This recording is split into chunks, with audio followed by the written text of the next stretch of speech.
બદલાયો છે, પણ જ્યારે અમે ભણતા હતા ત્યારે અમને શીખવવામાં આવતું હતું કે મુગલો મહાન રાજાઓ કે જેઓએ આપણા દેશ ઉપર રાજ કર્યું, ભારત દેશ કે જે સોનાની ચીડિયા કહેવાતો દેશ, એટલું ધન ભારત પાસે, અને એને લૂંટવા માટે જ્યારે એ લોકોને આપણને શીખવાડવામાં આવ્યું કે રાજા મહાન મહારાજાઓ મુગલો આવતા હતા, પણ અત્યારે આપણે શીખીએ છીએ કે મહાન રાજાઓ નહીં, મુગલો લૂંટેરા હતા જે આપણા ભારત દેશને લૂંટવા માટે આવતા હતા, જેને સોમનાથ ઉપર હુમલો કર્યો, આપણા ધર્મ ઉપર હુમલો કર્યો છે. અત્યારે અભ્યાસક્રમ બદલાયો ત્યારે ખબર પડી કે આ લૂંટેરાઓ રાજા મહારાજા નતા, માત્ર લૂંટેરાઓ હતા જેને આપણા દેશને લૂંટીને પોતાનું સામ્રાજ્ય ઊભું કર્યું હતું. એ અભ્યાસક્રમ આજે બદલવામાં આવ્યો છે. એ બદલ્યું હોય તો માન્ય નરેન્દ્રભાઈ મોદીજીની સરકારોએ બદલ્યું છે. એનું મને ગૌરવ છે કે મહાન જો કોઈ હોય તો એ માત્ર ને માત્ર ભારતીય મહાન છે, ભારતના રાજા રજવાડા મહાન છે, અને આપણો ભારતીય નાગરિક મહાન છે. ત્યાર પછી અંગ્રેજો આયા. તે અંગ્રેજોએ વર્ષો સુધી આપણને ગુલામ બનાવીને રાખ્યા, આપણા ઉપર રાજ કર્યું. જ્યારે આપણાથી કોઈ અપરાધ થતો હોય તો ભારતીયોને આપણી અપરાધની સજા આપવામાં આવતી, અપરાધનો દંડ આપવામાં આવતો હતો. અને એ લોકોનું અંગ્રેજોનું તુગલકી ફરમાન હોય, તમને બેસવાનું કીધું અને જો તમે ઊભા થયા તો એના માટે તમને દંડ આપવામાં આવે, તમારી પાસે કર વસૂલવામાં આવે. એમાં જો કોઈ ભૂલ કરો તો એનો દંડ આપવામાં આવે. આ અંગ્રેજોની નીતિ હતી કે આપણા ભારતવાસીઓને ગુલામ બનાવીને રાખવાના, અને નિયમ એમનો, કાયદા કાનૂન એમનું, અને ભારતીયોને સજા આપવા માટેના તમામ કાયદાઓ એ અંગ્રેજો દ્વારા બનાવવામાં આવેલા હતા. આજે મને ગૌરવ થાય છે મારી ભારતીય જનતા પાર્ટીની સરકાર ઉપર, માનનીય વડાપ્રધાન શ્રી નરેન્દ્રભાઈ મોદીજીની સરકાર ઉપર, કે એને જે ભારતીયને દંડ આપવામાં આવતો હતો ને એ કાયદો નાબૂદ કર્યો અને ભારતીયોને ન્યાય અપાવવા માટેનો કાયદો લાગુ કર્યો છે. આ છે આપણી રાષ્ટ્રની સરકાર. જેવી રીતે મેં કીધું કે શિક્ષણ સાથે ધર્મનું જ્ઞાન પણ જરૂરી છે. જેવી રીતે મુગલોએ આપણને વર્ષો સુધી લૂંટ્યા, અંગ્રેજોએ આપણને લૂંટ્યા, અને અત્યારે આપણે શિક્ષણ સાથે ધર્મનું જ્ઞાન જરૂરી છે. બધી શાળાઓમાં શિક્ષણની શરૂઆત પહેલા પ્રાર્થના કરાવવામાં આવે છે. એ પ્રાર્થના એ આપણા ધર્મનું જ્ઞાન છે. જો આપણને આપણા ધર્મનું જ્ઞાન નહીં હોય તો આપણે આપણા રાષ્ટ્રની રક્ષા નહીં કરી શકીએ.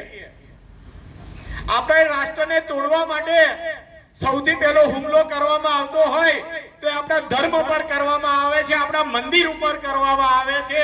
કારણ કે જો મંદિર નહીં હોય, ધર્મ નહીં હોય તો એ રાષ્ટ્ર પણ બચવાનું નથી, એ રાષ્ટ્રના પણ ટુકડે ટુકડા થશે.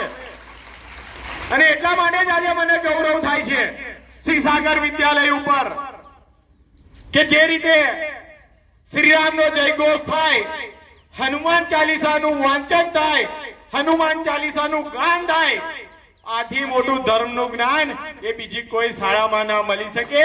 એ માત્ર શ્રી સાગર વિદ્યાલય છે. અને શિક્ષણની વાત કરવા જાઉં, ધર્મની જ્ઞાનની વાત કરી, પણ શિક્ષણની વાત કરું તો શિક્ષક શ્રી હિરલભાઈ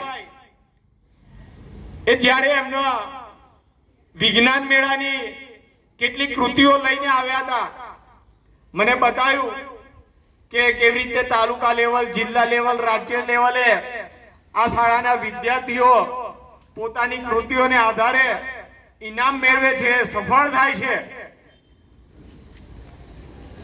વિજ્ઞાન મેળામાં હું ઘણી બધી શાળાઓમાં જતો હોઉં છું. વિજ્ઞાન મેળામાં શાળાના બાળકો ઊભા હોય, પોતાની કૃતિનું વર્ણન કરતા હોય, પરંતુ એ બાળકો એ પોતે ગોખીને આયા હોય. શિક્ષકે એમને શીખવાડ્યું હોય કે આ કૃતિ છે અને એના આટલા 10 પોઈન્ટ છે, 10 માંથી 11 પૂછો તો એમને ના આવડે. પણ જ્યારે મેં શ્રી સાગર વિદ્યાલયના વિદ્યાર્થીઓને 10 પછીના પ્રશ્નો પણ પૂછ્યા ને, તો એ બધા જ પ્રશ્નોના જવાબ એમની પાસે હતા. આ શ્રી સાગર વિદ્યાલયનું શિક્ષણ છે અને એના માટે આપ સૌને શુભેચ્છા આપું છું કે આનાથી વધારે આપ સૌ બાળકોને જ્ઞાન આપો, એમને પાદરા તાલુકાનું ગૌરવ બનાવો કે જેથી કરીને સારું પોતાનું ભવિષ્ય બનાવી શકે. હું જ્યારે આ બાળકોએ મને કૃતિ બતાવતા હતા ને, તો થોડી એ લોકોનું પણ જ્ઞાન, એટલે મને પણ પૂછવાનો પ્રયત્ન કર્યો તો એમને. પણ હું ભણેલો છું, વકીલ છું, તો એમના કોયડાનો ઉકેલ મારી પાસે હતો. એટલે તમારામાં શિક્ષણ ખૂબ જ જરૂરી છે. જો શિક્ષણ ના હોય ને તો તમને કોઈ પણ વ્યક્તિ બેવકૂફ બનાવીને જાય. અને શ્રી સાગર વિદ્યાલયનો વિદ્યાર્થી ક્યારે બેવકૂફ નહીં બનતો હોય એવું મને ચોક્કસથી ખબર છે. જ્યારે હું લેબનું ઉદ્ઘાટન હતું ત્યારે મને બોલાવવામાં આવ્યો અને ત્યારબાદ મને રજૂઆત કરવામાં આવી કે શાળામાં પેવર બ્લોકની જરૂરિયાત છે. તો આજે મને જણાવતા આનંદ થાય છે કે 5 લાખ રૂપિયાના પેવર બ્લોકનું આજે ખાતમુહૂર્ત કરી રહ્યા છીએ. અને એથી વધારે ગૌરવ થાય છે કે મને નવીન કાકાએ જણાવ્યું કે આજે બાળકોને કદાચ પેવર બ્લોક નખાશે ને તો એ ઓછા પડશે. અમારા ગામમાં જે ગ્રાન્ટ આપી છે એ ગ્રાન્ટનું કામ અટકાઈને મને શાળામાં જ કામ આપવામાં આવે. આવા ટ્રસ્ટીઓ છે જે પહેલા બાળકોનું ધ્યાન રાખે છે, બાળકોના અભ્યાસનું ધ્યાન રાખે છે.